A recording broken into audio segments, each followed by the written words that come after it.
Hey guys, and welcome to another episode of Trunks Effect. I'm Chris. And I'm Bradman.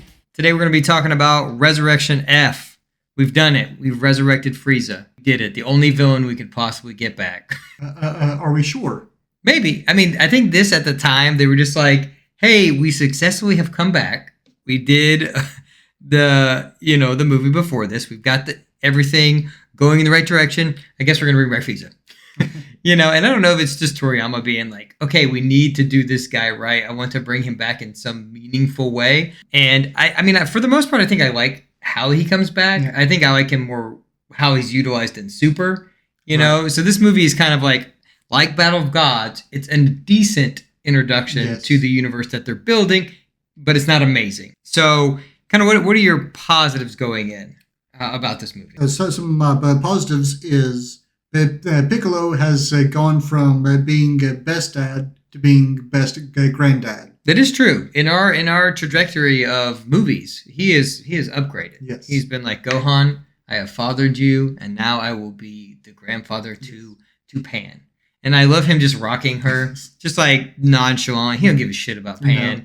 He's Gohan's dad all the way, but he don't give a shit about this little kid. He's just like, whatever. Where the fuck have you been for 3 hours? Like, I've just been waiting here, and you guys went shopping. Yeah. That's what they did. Gohan in his damn tracksuit, looking like a moron. I'm just like, oh.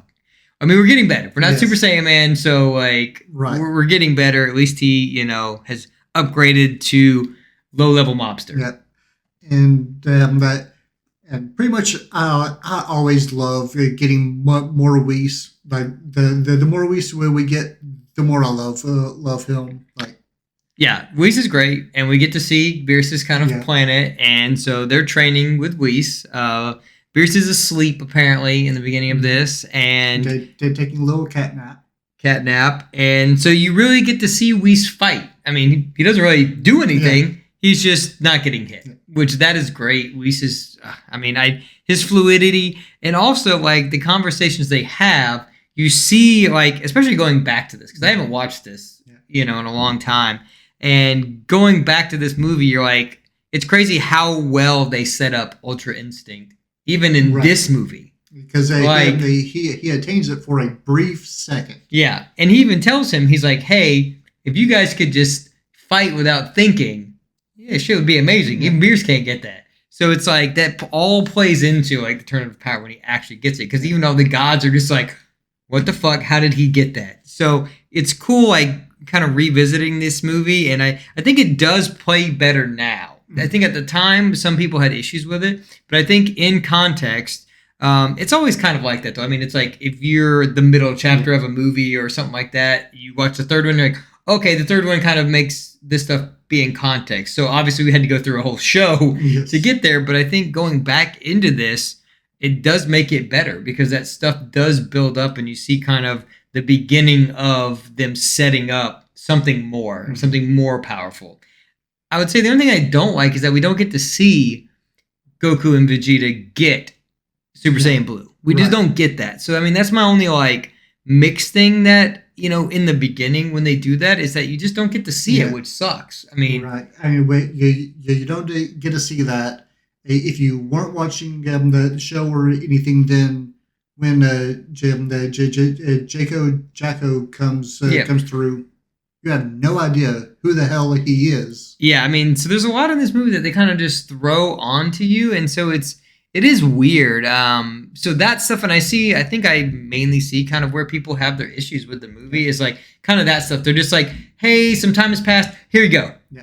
So we gotta get to Super Saiyan Blue. We've got to set all this stuff up so we can start this anime. Like that, I think they kind of knew that they were going to do the anime at this point. So it was like, hey, we need to set all this stuff and get him to Blue, which is weird also because then the beginning of the anime was just these two movies. So it's weird that we needed to set all this stuff up just to poorly retell it again. I don't know. It was very confusing. Yeah. Like, that's the worst decision they ever made. On a side note, redoing those was awful. Like, why did you need to do this? That just tells you they had nothing when they started the anime. And they're just like, yeah, let's retell those two pretty decent movies that have high production values in this shitty anime form. Like, that was rough. And there's something else I like about this.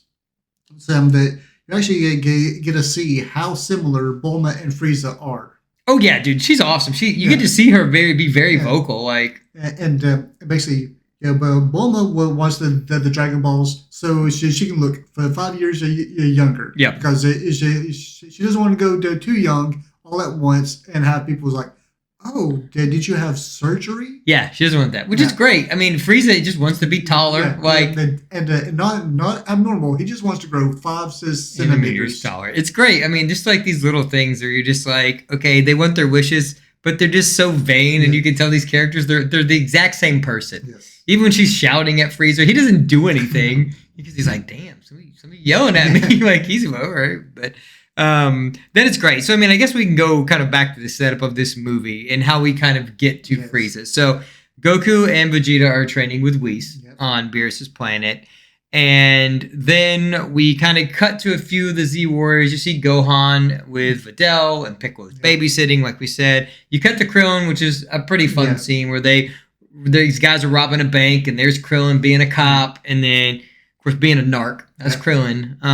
But he catches them and then kicks them, and then they know each other. So it's this funny thing where they're just like, hey, don't tell our mom that we did this. So it's like, you get that. And then you do get a great scene with him and Android 18 where he gets his head shaved and then he flies off, and she's like, he is so cool. And you're just like, what the fuck? For the first time in the history of the Dragon Ball, anyone has ever said Krillin is cool. Yeah, Krillin is cool. I'm just like, yeah, she's a robot. So she doesn't know. She's not a human. She doesn't understand. She doesn't understand that he's the worst character. Yes. Well, next to Oolong. Yes. But Oolong not in this movie. He's not. No. He's not. No. He's a positive. We have moved on. I don't know that Oolong shows up again. He's not, because he's not in Broly either. So it's like we're moving in the right direction. Exactly. We have heard your wishes. No more bacon. Look, Yamcha's not even in this movie. No. Tien's like, yeah, I didn't breed him. No. Him and Chaozu Chaozu's just gonna blow himself up, and Yamcha's just gonna die again. So and then Tien's like, well, if Chaozu blows up, I'm just gonna be yelling, Chaozu! Yeah, Chaozu! Again, yeah, I don't know. But I mean, I guess that would just be a very callback to Namek when Krillin gets his ass kicked and blown up. But I do like that Frieza mentions that. It's pretty great. He's like, I see Dragon Balls bring back the powerful and the pathetic. You're like, damn, Frieza got it. Yep. That's what I'm saying. Frieza is still great. Regardless if you are on board with them bringing him back or not, he's still great. Yes. In the dub and in the sub, he is great. Because Chris is great, in that role. And I can't remember the dude's name that plays Frieza in Japanese. But they're both great. Yes. Either way, I was flipping back and forth because I just like him in both. Yeah. For Frieza's personality, works with those voices just perfectly. Yeah. And so, I don't know. I mean, so that's kind of where we get Krillin back, and then so Sorbet and Tagoma come down to Earth because they can't find new Namek. No, they can't find it. They haven't gotten shit done, basically. And they don't really tell you how long it's been. It's been a while. Like, since Frieza's been dead. I mean, we're talking about, like, Trunks killing. Like, it's a long-ass time since this has happened. I mean, Frieza does bring it up. He's like, yeah, how long's it been? What the fuck you been doing? It took you this long to go to Earth and get the Dragon Balls? That should have been your first move. But they come. Obviously, Shinron shows up again. We get the Pilaf gang, of course, just, out for themselves. Yeah. I don't know how Trunks is, like, boyfriend and girlfriend with Maya at this point because, like, dude, she's just a scoundrel. Yeah. She's, like, a little shit. She's, like, stealing shit. And I'm just like, Trunks is, like, the opposite of you. Well, she's what Trunks wants to be, what Trunks thinks he is. Him and Goten just flying around collecting the Dragon Balls for Bulma. Yeah, I'm surprised they weren't there. Yeah, right. They're not in this movie, so it's a weird thing too. I mean, I will say this movie is a much more focused movie than the last one because I think obviously with bringing it back, they were like, hey, we need everybody in this because you might be a fan of Oolong. We want him to show up for 2 seconds. We got Boo in this. We got Mr. Satan. And so, excuse me. So we do get that. Then Sorbet, they come down, they get the Dragon Balls, they do a wish. Yes. Now they do say that he does have 2 wishes now. Yes. Because of Namek being destroyed, and Dende is there now. Yeah, Dende's there. And so he has made him more powerful. And then they make him more powerful again. So it's fine. But they get 2 wishes. They don't know this. No. And so they wish to bring Frieza's body back. Shit. I was like, yo, that motherfucker's I can do it, but there's no use to it. Yeah, he got Hayden Christensen in the last movie, and he's dead. He's going to be like an eyeball. We'll bring him back. Good thing. I mean, I will say, for every convenience, they have thought of that. Because they're like, hey, yeah, we're going to bring him back in this state, but we have this regenerative technology, or we have this to do this. And then Weiss even early on is talking about how he could manipulate time. So they do throw in these things. So I think some people had issues with the things, but I'm like, they do set them up. Yeah. It's not just at the end, Weiss just does a thing. Right. So at least if you're going to be outlandish, at least set the outlandish thing up, which I believe that they do. So they bring him, they put him in his pod, and he comes back. Right. And one of the funny things is that the second wish actually gets made by the Pilaf gang. Yeah, and they wish for $1 million in it. Yes. And the whole reason why he didn't ask for more was because he's like, well, I thought for $1 million, we could eat pretty well for a while. Yeah. And they thought, why didn't you go for 100 million? Yeah. It's like, why? Yeah. So in the dub of this movie, say he goes, well, I didn't want to take too much money because then when your kids grew up, they turned out to be weirdos. So they do I did flipping back because I haven't watched these movies fully. So I've been trying to flip back in between both of them, since I've seen them so many times. It'd be like, all right, what was the dub and what was the sub of this? Going back and forth. So this is a movie I've watched more in the dub because I saw it originally in theaters with the dub. So that's the version I remember. So watching it this time, I was kind of flipping back and forth. So I've seen it a couple times, but I think the sub for this is pretty good, obviously, until Goku talks and then it annoys the shit out of me. But then I flip back. I'm like, oh, this is a long Goku scene. I need to flip back. But I mean, I don't know that. So we move into that, and then Frieza gets brought back. Yeah. Then Frieza realizes that he's not as strong as Goku's. Like, for once in my life, I will train. Yeah, because he's like, hey, my dad always told me there's 2 people that I shouldn't fight. Yeah. Beerus the Destroyer and Boo. Yeah. And he beat Boo. Well, I better do something. Right. Which I do like, again, that they're building Beerus into this. So that they're like, oh no, Frieza knows who Beerus is. So even though they brought him in the last one, they talk about it with Vegeta. So now Vegeta knows who he is. Frieza knows who he is. So you're still building it out. I mean, even though it's a retcon that he didn't exist, I mean, having these characters acknowledge that Beerus existed is good. And that these angels and destroyers exist. I do like that they're like, oh, our second wish was going to bring back King Cold. And he's like, no, let's not do that. And he says that he's like, oh no, my dad was too consumed with the egotistical things. And I'm like, that's you fucking Frieza. Yes. That is you to a T. Yes. Obviously we don't get any mention of Cooler. Sad day. Cooler not canon. No. Yet. I mean, they basically bring back Cooler with Frost. Yeah. So I mean, that's fine. Universe 6 has Frost. So I mean, that is the way of bringing back a Frieza Cooler mix because he is basically both of them.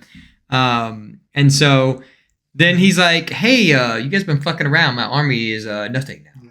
And they bring up Zarbon and the Dory, which is great. Yeah. So I do like just the little references to Dragon Ball Z, which are great. Yeah. Then once he starts training Jaco, that gets the alert that, hey, Frieza's back. Yeah. So he goes, visits Bulma, that little bit back and forth with him trying to see Bulma, and the receptionist is like, you don't have an appointment. You're not getting in. Yeah. Hey, it's good to know that Capsule Corp has decent security. Because that security guard comes up I'm gonna have to do something. Yeah. At least someone in that world has a security. Yeah, and Brief comes down and he's like, Paco Taco. You don't remember his name. It's good to see him too, man. You don't see him that often, so it's just. But we have seen him more in these two last 2 movies than you ever do. Yeah. Yeah. So it is good. He's just showing off goldfish. And then Jocko's like, shit, I got stuff to do. Like, Frieza's coming. And it takes him a long ass time to let Bulma know that he's gonna be there in like an hour. Yeah, it's like, what the hell? Like, you couldn't have led with that. I mean, that's Jocko. He's pretty great though. And then Bulma tries to contact Whis with a strawberry sundae. Yeah, it does not work because he's fighting with Goku and Vegeta, which is also great. I mean, I think that's pretty much that happens up until that point because we kind of cut. There's a few things that happen, like Frieza trains. They do that. Obviously, they get their army in the background, like off screen. You don't see that. And then Frieza comes, and then Whis does get his message, and then Bulma choose him out. As she should. Well, what the fuck you been doing? Your staff should be with you at all times. Yes. I don't know why you don't have something on you where you can hear this. That's his only way of communication. I guess it's so he can put that shit down. He's like, I'm done. I'm taking a nap. I'm throwing this shit in the lake. Fuck Bulma. I've heard enough from her. She keeps calling me. Now this Sunday. Tell me about this Sunday that you got. So before Goku and Vegeta come back, you do get Frieza there. He dumps his whole army out. He blows up a city because he's a dick. And then you get Krillin, Piccolo, Gohan, Roshi's there, Tien's there, and I think that's it. And then Bulma and Jocko were there. Yeah. Because 18 didn't make the trip because that Krillin told her stay home, watch Marin. Yeah, you got to watch Marin, and so they start to fight. I mean, Roshi makes a joke that they have to each beat up 170 of them because there's 1,000 of them, And so Frieza's just sitting back. I mean, it's good to see them all fight. I will say that part's a little bit boring because you're just all right, they're just going to fight 1,000 people. Of course, they're going to win now. Right. But Frieza does make comments, which, I mean, don't really come into fruition until the anime. But he does make comments about Gohan, and he's like, hey, that little shit right there could destroy 1,000 dudes if he wanted to. He's just not doing it. And he makes a comment that all of his attacks are non-lethal, So it's like, we are setting Gohan up to do something at some point.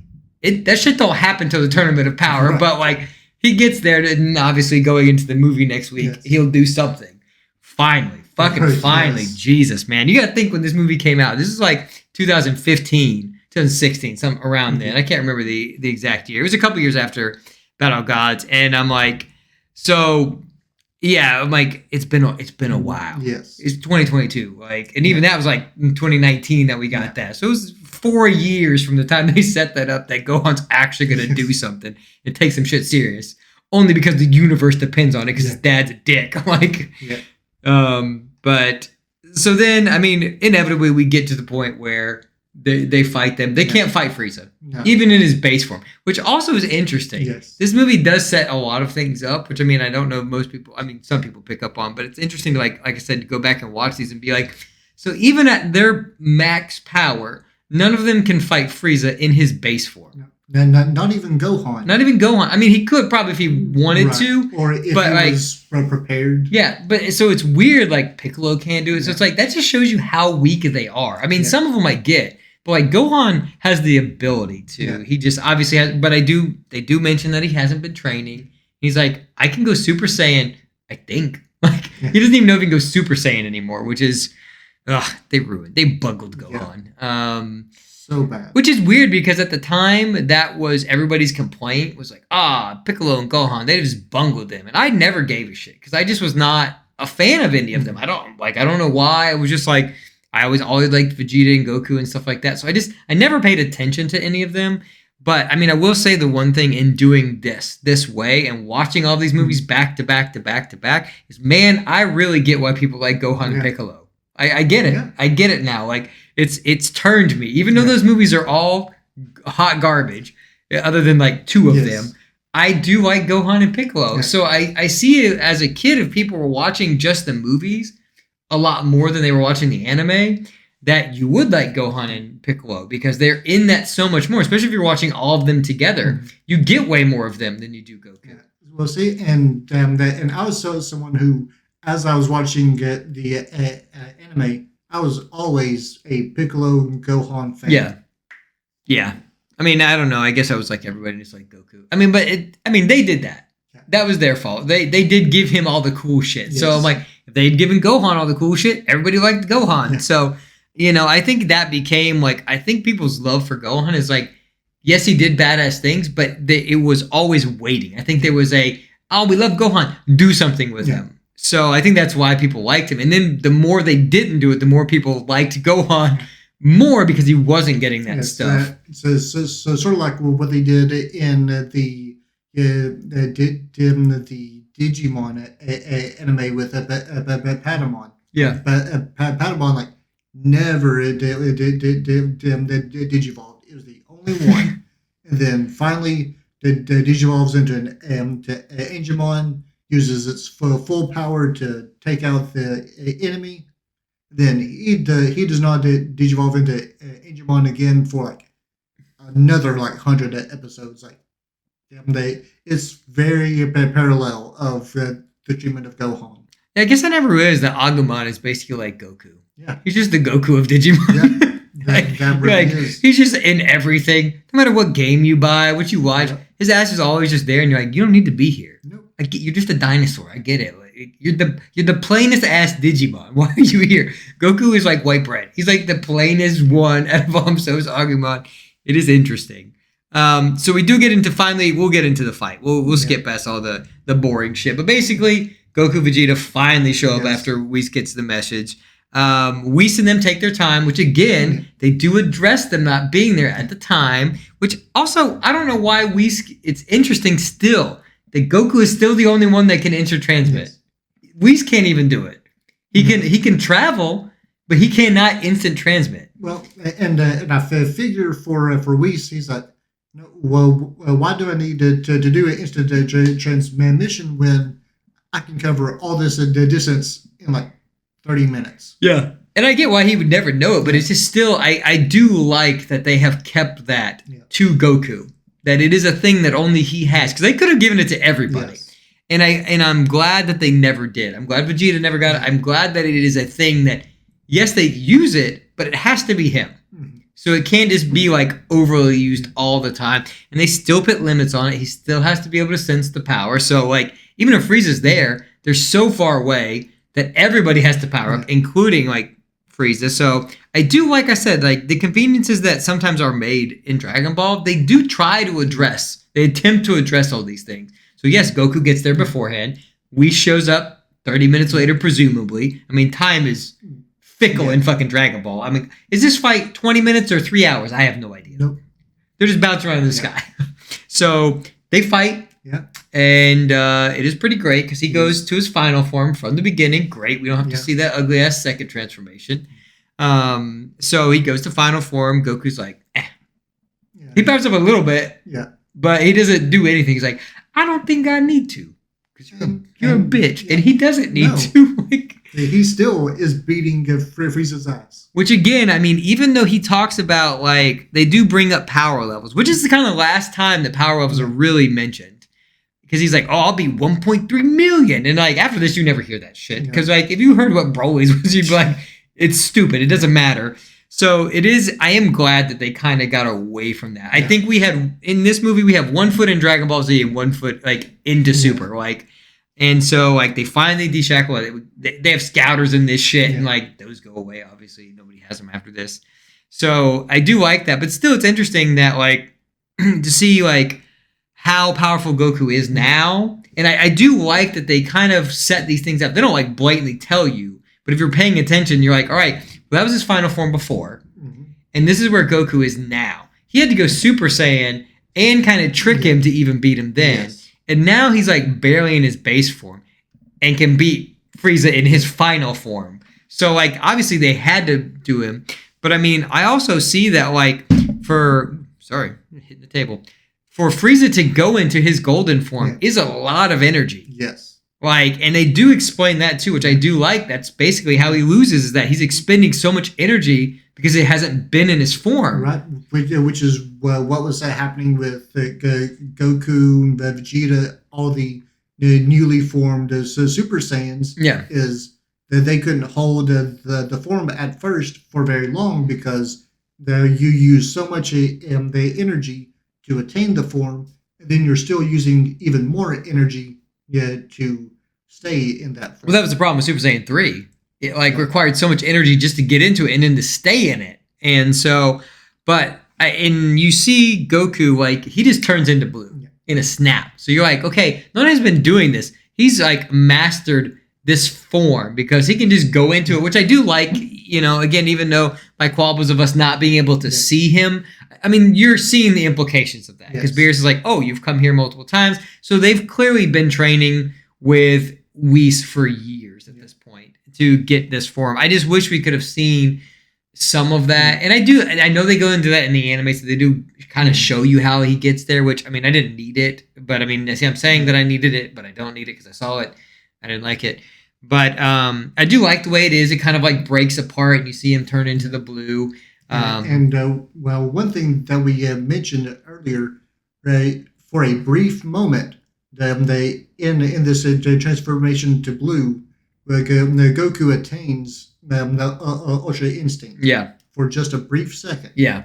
So like I'm saying, man, I know people think sometimes Toriyama doesn't have a plan, but I think sometimes he does have. He may not know exactly fully where he wants to go, but I think with power-ups, he kind of does know, hey, we've got to build this in somewhere. We need to mention it. So I do like that, I mean, I don't know, man. Blue's cool, but it's so old hat now that it's watching it, it's it's like Super Saiyan for me at this point. It's just it feels the same in modern Dragon Ball. Super Saiyan just became a thing where you're of course he can be Super Saiyan. Now it's Blue is just yeah, okay. That's Goku's base form basically now, is blue. Yeah. And if he's not in blue, and it was also kind of disappointing that we didn't get God again, because he does do it again. Later on, Vegeta does it in Broly. So it is interesting that I think they heard that where they were yeah, he gets God, so why does he just go straight to blue? Yeah. It would have been cool to see him go into his God form and then go into blue after that. Well, and I think that's from just the brief little conversation that he and Frieza had. It's hey, you're holding back. It's well, I could say the same to you. Yeah. All right. Well, then let's both just. Yeah, and they skirt around that because they're just let's go to max power. So I mean, but I'm just saying, I would have liked to see it. That's something where I would have liked to seen him instead of him fighting in base. He could have been oh, I've attained this new thing, and fought in base and then powered up just a little bit to make Frieza a little scared, and then he's oh shit, what the fuck is that? And then they talk about he's getting beaten. And he goes. Then Goku can sense he's holding back. He's beating him, but he's holding back. So I think that would have been a little more interesting to do in that fight because it was kind of boring. Eventually, where we get to a relatively funny part in the fight, that Goku's still just beating up for Frieza. Vegeta's just watching. He's "Come on, when is it my turn? Tag." Come on.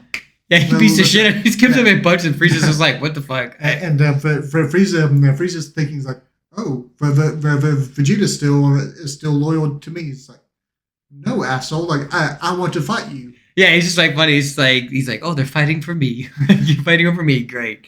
Which we end up finding out that Beerus approved of that Frieza's destruction of Vegeta. So and he's no, do not say that, Whis. Yeah, we just I don't remember. Remember you said he's shut the fuck up, man. I know you've been training these motherfuckers. I don't need them coming after me. They might be able to beat me. I think that's a little tinge also of that. He knows that Goku and Vegeta have the potential together because Whis does say that. Hey, if they fuse, Beerus, you're kind of fucked. At their max power, both in blue, and that's in this movie. So the more powerful they get going on, Beerus is fucked. Exactly, because had they so we mentioned it multiple times, if they would have just fought as a tandem, the Frieza had no chance. No chance, which is great. I mean, this is all again. I don't know if they were planning on doing Gogeta at this point. Part of me thinks they were because they laid too much groundwork. And I mean, in this movie, obviously, the next thing, I don't know, that obviously Broly was not in the cards right now, but I think they ultimately knew they wanted to bring Gogeta back at some point. So bringing up hey, if you guys fought, I mean, it's not the first time they've talked about this. So bringing it up, I think just gives them room to then, if they ever brought Gogeta back, to be like, look, we talked about it over here. And so it does make that, like I said, going back, it makes that payoff a little better because they did bring it up. I don't remember them bringing it up, but they did bring it up before. Yeah, so they eventually, Goku's beating the shit out of Frieza. That has Frieza on his hands and knees, begging, almost. And then he got done dirty, man. And so Sorbet with the cheap shot just fires. He's like, pew!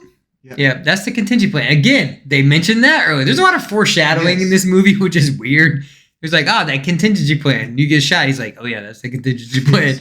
I mean, they're very short foreshadowings, but Dragon Ball doesn't do a lot of foreshadowing sometimes. So at least this is nice, where it's not just like, oh, of course he get him because he couldn't beat him. You know, they set a lot of this up. But then Vegeta gets pissed. That Vegeta takes over the fight, which he's been beating up an already worn down Frieza. So I don't put a whole lot of stock in that fight. It is nice to know, like, because at this point you don't know that Vegeta can go blue, because he talks about always being under Goku, and even Whis says that, like. So at this point, you're like, well, we don't really know if Vegeta can go blue or not because he hasn't done it. He's just been waiting. So it is nice to be like, okay, they're kind of on the same level. Yes, Goku's a little more powerful, but they're at least attaining the same stuff now. So that was nice. Yeah. And after the Vegeta just once again obliterates Frieza, Vegeta's about to do what Goku couldn't, and that's kill Frieza. Yeah. And Frieza's like, no, fuck you. I'm going to destroy the entire planet. Which, again, he brings up. He's like, if I can't beat him, I'm blowing that motherfucker up. And he does. Like I said, I mean, yes, it's contrived, the ending. I mean, it's a bit thing, you know, like, yes, Whis does it. But, I mean, they set it up. Yeah. So, I mean, you know, like, if you set something up, you should be able to pay it off. Right. They do it. And Whis, albeit he probably could rewind time more. Yeah. Rather than just the 3 minutes that he said, but he's like, yeah, like my max is the 3 minutes. So Goku, like, you would better hurry. Yeah. It's only 3 minutes, Goku, and you died 4 minutes ago. Time to snake way, bitch. You got to run that shit. We're gonna take all powers away. Then the anime is just Snake Way for the next 30 episodes. Probably would have been more interesting. But other than that, I mean, do you have any negatives? Like, so my one of my negatives was that as Frieza's being resurrected or regenerated, he gets his own theme music. It sucks. Yeah. Like, his little butt rock with the Frieza. Yes, that. Hey, I mean, I do think they rectify that in Broly because Broly's theme is fucking incredible. Yeah. I mean, they shout his name and it's awesome. So they were like, that was just, like I said, this sets up so many things that they're like, this would be cool if we had some music that said the villain's name. Yeah. But it does kind of suck. Yeah, like, and then just a lot of the CG that was used, I wasn't a fan of. It is weird. Like, Battle of God looks okay. I think Battle of God actually looks a little better than this because I think we're in this transition period where it's been a few years, so that they're trying to use tech that hasn't really been like fully advanced yet. Where like I said, we get this, and then like Superhero does look way better, and it's using obviously all CG and some drawn stuff. He's using a bunch of techniques, but yeah, I mean that could have been budget wise. Again, I don't know what the budget for that was. So, because again, the anime was not back yet. So we were still in this, like, is this going to work? Yes, the first one was a success. We're still not going to give you a ton of money. Yeah. Also interesting that 20th Century Fox put this movie out. Strange. Yeah. Well, so this is basically a Disney movie. They did the same thing with the Battle of the Gods. Yeah, I guess I just never paid attention at the beginning. I was watching the beginning, I was like, oh, this is a 20th Century Fox movie. Strange. Not anymore. I don't think the new one, I don't think Broly was, and I don't think Superhero is, but it is strange. But my negatives, I don't like that music. It reminds me of the shitty Broly music from the Broly movie, the Second Coming movie. But I don't know. I think, like, again, I think it's one of those things where it's like, in hindsight, I don't have tons of gripes. We've moved past it now. So it's one of those things that it's like, I can have quibbles about it, but like, we're not there anymore, and it's not nearly, like I said, these two movies are like masterpieces in comparison to like what came before. So a lot of my thoughts again are having watched 11 fucking movies now that are not great and have no plot and the fights suck. These movies have plots. The fights are pretty good. Right. So and we're moving forward. They're connected. They're not canon. Because again, this is these first two movies are the first movies that are actually like canon movies that are being made. So it is nice to see Dragon Ball on a big scale, and you know it's going to go somewhere. Yeah. So and it's connected to this overall universe. So but I do think the anime had been announced at this point. I don't know. My timelines are weird, but if it has, just let us know below kind of what the timeline was in this, because I can't remember if the anime had been announced or if it was after this that the anime had been announced. But around then, I think we heard rumblings that it was coming back. So I think that universe building they were doing, that's my most positive thing about this, is this them setting up future Dragon Ball. It is my positive. So if it did nothing else, it did that. So I mean, I don't fault it. Like, it has a pretty decent story. Frieza's back, which is always good to see Frieza. I wouldn't say they like mishandled him. They did the best I think they could have with him. They gave him a new form. He fought. He was Frieza. Yeah. It wasn't bad. It could have been way worse. So with what they give us, I think I overall enjoyed this movie. Right. Albeit, I guess I could say that the gold is a little too gaudy. He even says that. Yeah. And he's like, this is a little flashy. Like, I thought it was a little too on the nose. What do you think? Yeah, and he's basically, I just wanted the gold to represent the pecking order. Like, now you know that I'm on the top. Like, again, it's like every time I have a criticism, I'm like, no, they addressed that. Yeah. No, I have that. No, they talked about that too. So, I mean, you can nitpick this movie to death. Right. I feel like this, and I feel like that's what people did at the time. But I think time has been more fun to this movie than that. It's still not, I mean, and I'm kind of in the boat. I mean, I know people love Battle of the Gods, but I mean, for me, they're both on pretty much the same level. I don't think that either is like, I don't think, that movie is like so much better than this one. Like, I know people think it is, but a lot of that I think is nostalgia and it coming back. Yes. They're holding a lot of that back. You get to see a lot more characters in that. Yeah. It is a little bit funnier than that.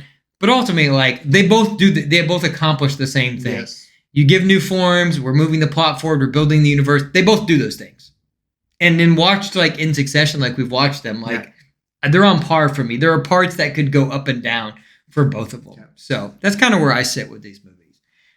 You should definitely watch them if you like Dragon Ball. Yeah. I mean, if you're listening to this, you probably watched them. Right. So like, I hope so. Like, I don't know what you're doing. Go watch these movies. We just spoiled these movies. So like, you should watch them. Yes. You got any other thoughts? My only thoughts are like, comment, subscribe, and share. Yep. Check out the Patreon if you really like what we do. There's tiers there. And we'll be, obviously, everything goes up on there. We'll be doing a lot more of that in the coming months as people actually sign up for it. Yes. So look for that. Obviously, next episode will be Broly. And then there will be a little bit of time gap. We'll probably have some other stuff out in between there. But then next Thursday, next Friday, 18th or 19th, because you could listen to this in the future and you're like, well, next Thursday, what are you talking about? Yeah, August 18th, 19th of 2022. Yes, well, one of those days. We will have our review of Dragon Ball Super Superhero. So look forward to that. We have made the circle back to Dead Zone. We have made the circle back, thank God. We're so close. Yes. We're so close. I'm so ready to watch other anime. I don't think I've ever said that in my life, that I'm ready to watch other anime than Dragon Ball. But I'm there. Death Note was a nice breather. It was like a palate cleanser. So now going into Demon Slayer, I'm like, oh, it's a nice palate cleanser. I think I'll be done with Dragon Ball for like the rest of the fucking year. I don't want to watch any more Dragon Ball after this. Right. I'm good. Right, and we're pretty much doing a Demon Slayer because aside from My Hero, which you will not watch. I refuse to watch that fucking show. Demon Slayer is probably about the closest that we can get to like a Dragon Ball type anime. Yeah. So look forward to all of that stuff, and thanks for listening. I know I don't know if we say that very often, but thanks if you made it this far, especially. Thanks for listening, and that's all I got. I've got. All right. Peace.